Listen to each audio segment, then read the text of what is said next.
Hello, everyone. Welcome back to Mobility Conversations. And today we have with us two eminent experts in the field of electronics. We have Mr. Aashish Bhatia, he is the India President for Visteon. And we have Mr. Balaji Gudavalli, he is the Global Vice President of Engineering and Product Development with Visteon, based in the United States. Gentlemen, thank you so much for speaking to Mobility Outlook. I truly appreciate you taking time to speak to us today. Thank you. It's a pleasure to Thank join you. this call here.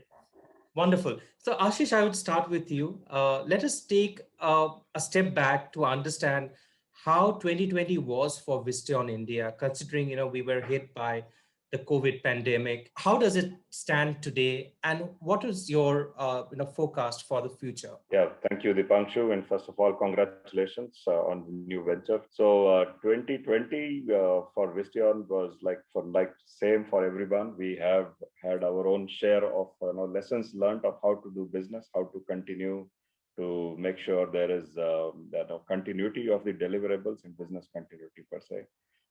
But what we also saw is from the customer's point of view, right? There was continued interest in making the investments on the newer technologies. And so to say that the launches of the vehicles was not significantly delayed. There were minor disruptions that were there, but there was no major delays that we saw in. So we were able to make some substantial launches in 2020, and we were also able to spend the year in developing the products for the following years. We continue to see a very ambitious, I would say, outlook from the OEMs that they continue to embrace and adopt new technology. We're keeping the customer at the center of the whole value proposition. Right? So the source of value is fundamentally shifting through the value chain. As we all see, in the olden days, it was no more, I would say, rather derived from a linear value chain with a personal car ownership, and now it is changing.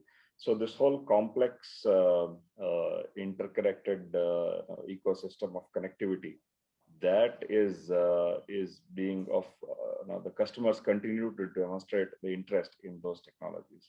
So from Visteon's perspective, now we are seeing more interest from the customers on the integrated or connected cockpit domain controller systems, and also how we can deliver more value to the customer through these offerings.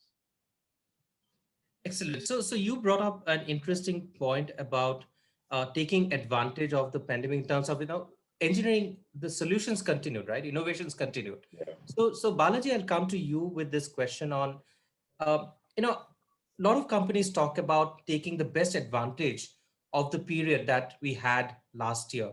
In terms of finding new solutions, creating new innovations. What was Visteon's approach? How did you approach innovation in this phase? I mean, considering your overall approach to innovation. Sure. Thanks. That's a good question. If you look at it, like Ashish was saying, continuity of the business and executing the existing projects without much delay was our priority. We were able to successfully do that. And as we get a good handle on that, taking care of our employees, which is always our first priority, then we also know what is the roadmap from the chipset side, from the software side, from the Google. So basing on the roadmap we have to take some certain steps to kind of make sure we are covering those as an immediate. And then we have inside Visteon a process called every 6 months we meet. We really look at comprehensively where are we in terms of the technology roadmap, where we want to go, and we discuss all kind of things, whether it makes sense to go to custom chip, it makes sense to align with one vendor, it makes sense to push this vendor to the solution we want. Those are the discussions we had, and then we kind of took some steps in that direction. And team also likes that because they get to work on the best technologies. And I'll wrap up with a couple of comments. If you look at it, I worked in the cell phone industry for a couple of decades. So, and if you understand or if you observe automotive, it's pretty much following the same curve where we're probably around 2005, 2006 of cell phone industry where it is just getting started. And a lot of these big players like Qualcomm, Google, they're coming into the automotive industry. and they're bringing the talent and innovation. So your reference is getting high. So there is a lot of skill set upgrade we need to do. So there's heavy focus on that. There's a lot of focus on innovation, execute right, and make sure you have the right team in place for the things that you have to do for the next 2 years. So those are the three key points actually. All right. All right. Ashish, in the Indian context, if you could give us an idea about um, if anything has changed as far as OEM's interest in innovation is concerned. I mean, you bring in a lot of innovation, but it also depends on how OEMs perceive them and how consumers perceive them, right? So could you give us a sense of where it stands? What does it look like in years to come? I think from a consumer or a customer standpoint, they are interested to give us the next generation digital cockpit, right? Which essentially is based on the three main pillars: the connected, conversational, and safe. So these are the three pillars around which the customers and consumers are interested to maybe see how their cockpit would look like.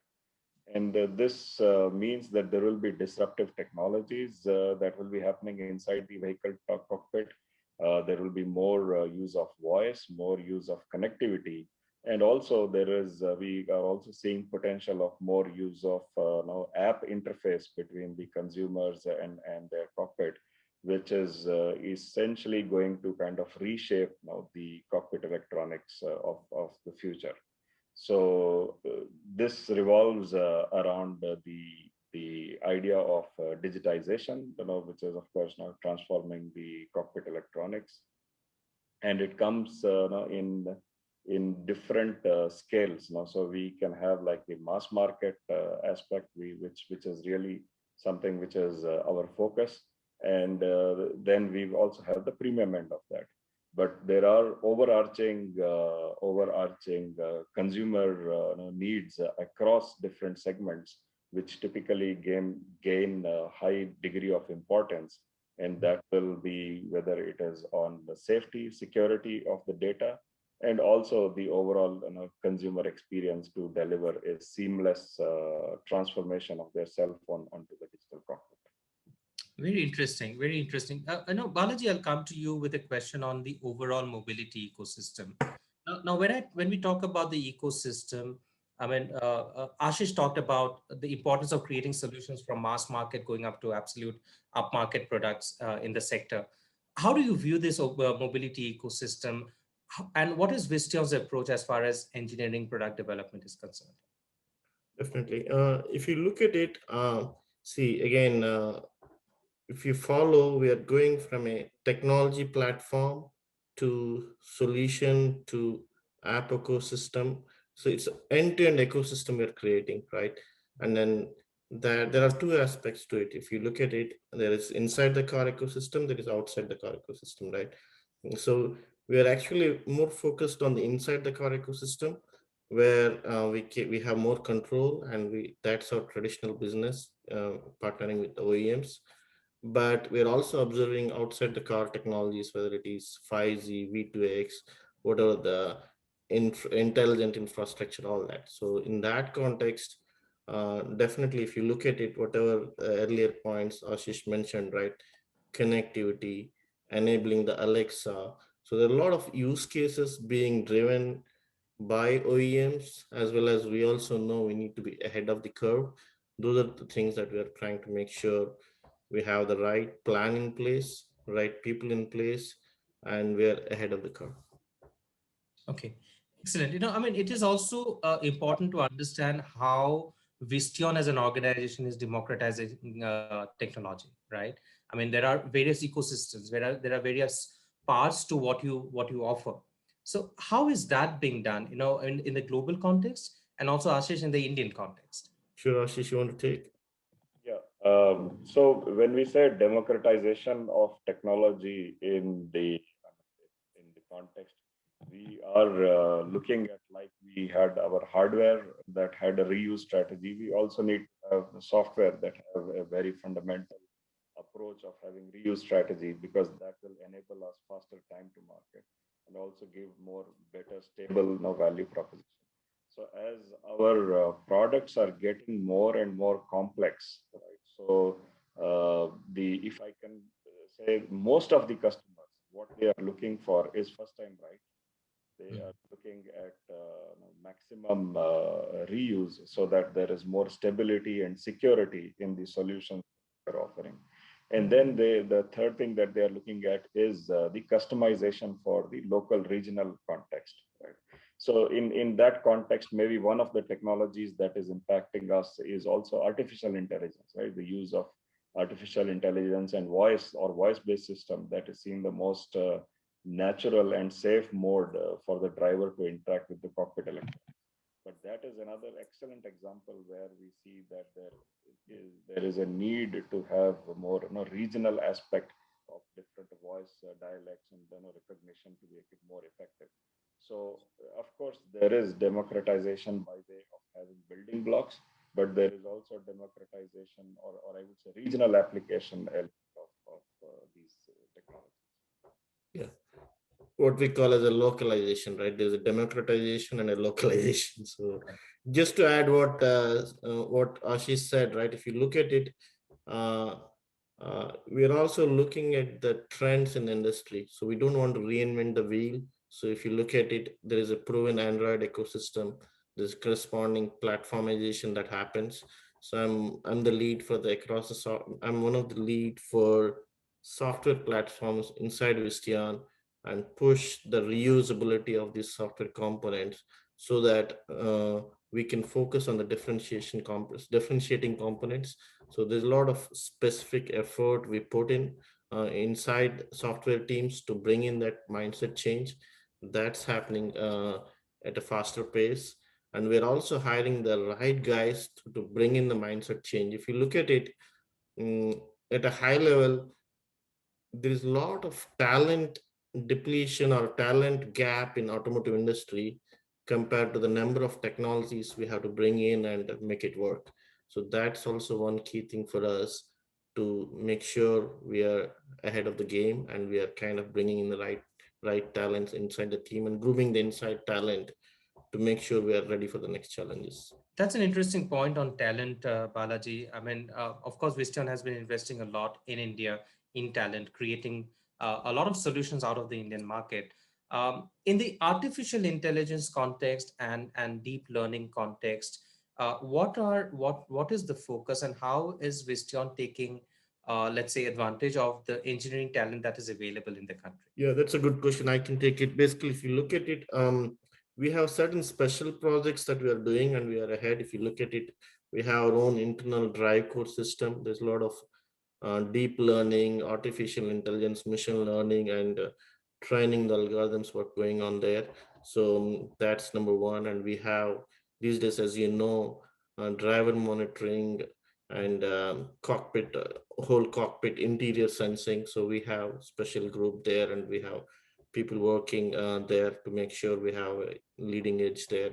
And then if you look at in a similar way, we're also looking at the electrification and some of these battery management systems so that we have a strong roadmap as well as strong pre-work done on the things that we want to make sure we have we know that the industry is going to uh, go in that direction. Okay. Yeah. And I would also like to add to what Balaji said, right? In the context of artificial intelligence, right? We are seeing two applications. One is the voice-based and the other is the camera-based. Right. So both these applications are within the scope of what products that we are offering. So the natural language recognition or use of smart assistants is from the voice side, and the camera vision processing capability for giving safety and lane keep assist, and those are on the other side. But as Balaji mentioned, we are also investing heavily on the vertical integration of this, with coming up with our own tools for voice recognition and vision processing, which would really be smart solutions that will be designed to assist the customers in all the natural language processing, both onboard and offboard, right? So that way it will help to meet the constant demand of the cloud connectivity. And with the help of AI, we will be able to achieve good, I would say, seamless conversation with the cockpit electronics. and that would really truly be a, value proposition for the customers. Yeah, yeah. All of this brings us to the question of data security, data integrity, right? How is Visteon ensuring that you make the best use of data, also ensure that your solutions, your products are secure from a cybersecurity perspective? Sure, sure. I think if you look at it at a high level, you're right. It's end of the day, it becomes once you have a little bit of base, it becomes a big data play, right? The number of the bigger the data you have, you can train the engines and then you can be ahead of the curve. So we are aware of that, and we are also actually trying to use our working with the customers in a collaborative way as well as generate our own data, particularly for the areas I mentioned earlier. That is there. And then if you look at it, Visteon is leader in the cluster space. So some of this functional safety, cyber security, uh, the cluster is known for what you say, functional safety unit inside the car. So in fact, that gives us a very good advantage for us to design the systems basing on our strength. So we are aware of that, and we are taking certain steps to make sure we're kind of doing things the right way. Okay. Okay. Um, you mentioned the importance of collaboration, right? So in that context, how important do you think is collaboration in creating solutions across the spectrum, and what are some of the collaborations that you can talk about for our readers here? Sure, sure. I'll make a quick comment, and Ashish can comment. And we have a couple of OEMs we're collaborating in the Indian context also. Uh, if you look at just the industry transition, we are essentially going from drive-by ECU mode to a centralization of CPUs at a hardware level, and then you have the standard stacks, whether it is Linux or Google Gas being pushed, and then of course you have the app layers, right? If that's the landscape, right? So, and then uh, with that in mind, your cluster as well as infotainment is driven by a common in some of the architectures. And then you have this on top of it, you lay out these third-party apps, localization.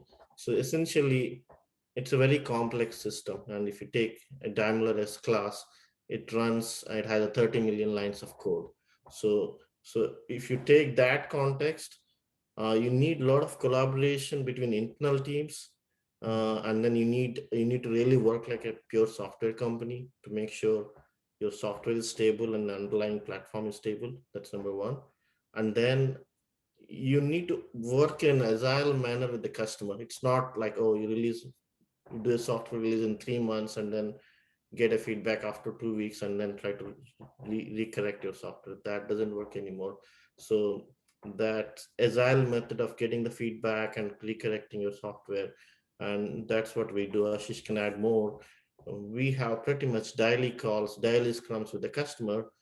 Essentially, to get to that point, we want a daily feedback on certain issues, what is important for them, what is important for us, and make sure we are meeting the timelines of the customer with the right quality. Right, Ashish, your comments? Very true, Balaji. I think I would say that now collaboration is not an option but a necessity now. So in this ecosystem that we see, successful collaboration will be the key. So there is this. I would say there is a unique need of cross-sectoral or cross-industry capability collaboration that is required to build these engineering solutions, as Balaji was pointing to. And there are examples of such industry collaborations that we have seen also recently in the past, like Daimler Uber or Hyundai Cisco, and so on. So I think what we are really looking at is, as Balaji mentioned, we are looking at the confluence of this deep automotive experience and the disruptive technology that companies such as Visteon can bring in. And if we can have this collaboration between both of them, between both these expertise and verticals, to bridge the gaps of the consumer needs or the consumer demands at a very high speed, because this is now the whole the whole ecosystem and the consumer preferences and demanding are changing. It's like a truly transformational journey that is going through. So if we are able to deliver this value proposition to the ecosystem, I think that will be really the key to make ourselves relevant to the business needs and also to the consumer needs. Excellent points. Aashish, I will probably end this interview with a question for you. What are some of the key trends or solutions that consumers can expect coming out from Visteon? Visteon will continue to deliver the front-end technology that we will deliver through our products. I would maybe start with Visteon India and the business that we are doing here now in Visteon India. As you know, the Visteon Tech Center or the Visteon India has been in the country for more than about 2 decades. And we have now over 1,500 engineers that are located in our technical centers in India. Balaji himself has a very large team with a significant portion of his design and development work that is being done out of India. So we engineer to innovate, and we innovate to make these products that are not only for the India OEMs but also for the global OEMs. What you could see from as an offering from Visteon would be around more Android-based infotainment systems, more digitization and transformation of the digital cluster, increasing focus and emphasis on the size and shape and type of displays, the optics and the visible performance of these displays. That will really give a unprecedented consumer experience to all the consumers, and also the introduction and use of technologies such as artificial intelligence on the voice and image processing side, on the autonomous side, and also the increased use of App Store in the automotive context for giving a very unprecedented consumer experience. So I think these pretty much summarizes what Visteon products will offer to customers. Excellent. Balaji, I'll get one last question to you as well. What is that one technology that excites you the most when we think about the future that's coming out of Visteon? Sure, definitely. There is this battery management systems. It's a new technology, and it has a lot of potential. We have a lot of we're excited as a company about that, and we're making the right talent recruitment as well as right investment, and that's definitely one. And then in general, the AI ML is kind of going across all the products. And just to complement or just to add what Aashish told, Visteon is seen as the leader in cockpit domain controllers, and we are there from first generation to the third generation. So we want to continue to push that leadership, and then make sure we have the best products out. And we see that's the roadmap for the infotainment leadership in terms of Visteon. Yeah. Excellent. Gentlemen, thank you so much for speaking to Mobility Outlook. I hope you enjoyed the discussion as much as I enjoyed it. Thank you very much, and I appreciate you taking time to speaking to us. Thank you. Thank you. Thank you. Thanks. Bye.